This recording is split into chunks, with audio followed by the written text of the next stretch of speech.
जब हम नींबू पानी में चीनी घोलते हैं तो वो गायब क्यों हो जाती है? क्या वो कहीं छुप जाती है या हमेशा के लिए खो जाती है? तो चीनी इसलिए गायब हो जाती है क्योंकि वह नींबू पानी के साथ एक विलयन, एक सॉल्यूशन बना लेती है। और ये विलयन क्या होता है? तो इस वीडियो में हम इसी के बारे में सब कुछ जानेंगे। विलयन एक विशेष प्रकार का मिश्रण यानी मिक्सचर होता है, उस तरह का नहीं जहां आप अभी भी मिश्रण के अलग अलग घटकों को देख सकते हैं, जैसे पानी में मिली हुई रेत। एक विलयन एक समान मिश्रण, यूनिफॉर्म मिक्सचर होता है, जिसका मतलब है कि ये हर जगह से एक सा दिखता है, चाहे आप उसे कहीं से भी कितने भी ध्यान से क्यों ना देखें। और हर विलयन के दो मुख्य हिस्से होते हैं, विलेय या सॉल्यूट यानी वह पदार्थ जो गायब हो जाता है या घुल जाता है, और विलायक यानी सॉल्वेंट, वह पदार्थ जिसमें विलेय को घोला जाता है। तो चलिए अब हम उन विलयनों के कुछ उदाहरण देखते हैं जिन्हें हम अपनी रोजमर्रा के जीवन में अक्सर देखते हैं। फिर से नींबू पानी का उदाहरण लेते हैं, जहां चीनी विलेय है और पानी विलायक है, और ये दोनों मिलकर एक विलयन बनाते हैं। फिर हमारे पास गोलगप्पे या पानी पूरी का नमकीन खट्टा पानी है, जिसमें नमक विलेय है और पानी विलायक है। और अंत में हमारे पास है हवा, जिसमें हम सांस लेते हैं। हमें पता है कि आपने इसका तो अंदाज़ा भी नहीं लगाया होगा, है ना? लेकिन ये सच है, हवा भी एक विलयन है।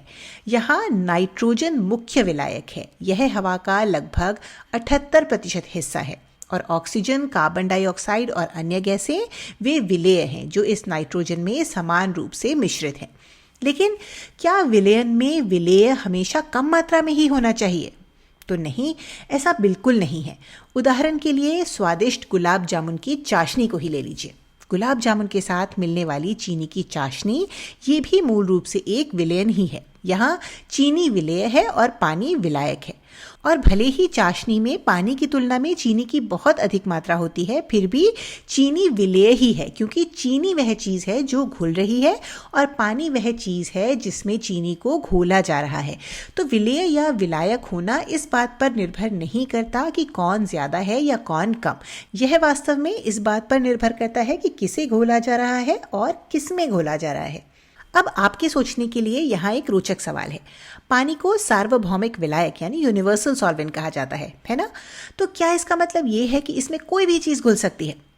एक पल के लिए रुकिए और इसके बारे में सोचिए।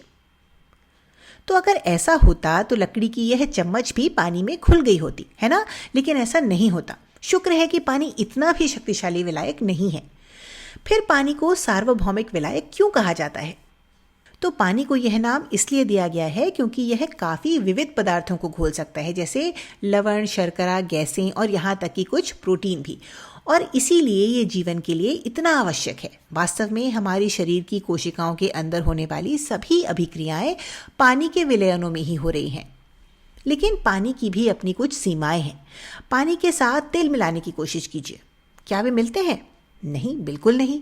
तेल पानी पर तैरता है और एक अलग परत बना लेता है। और क्यों? क्योंकि तेल और पानी के कण एक दूसरे को इतना आकर्षित नहीं करते कि वे आपस में मिल सके। तो पानी एक चैंपियन विलायक तो है, लेकिन केवल उन पदार्थों के लिए जो पानी में घुलना पसंद करते हैं। तो आशा है कि आपको समझ आया होगा कि विलयन क्या होते हैं। अब अगली बार जब आप नींबू पानी पिएं या गुलाब जामुन खाएं या बस सांस लें, तो याद रखें कि हम हर तरफ विलयनों से, सॉल्यूशन से घिरे हुए हैं।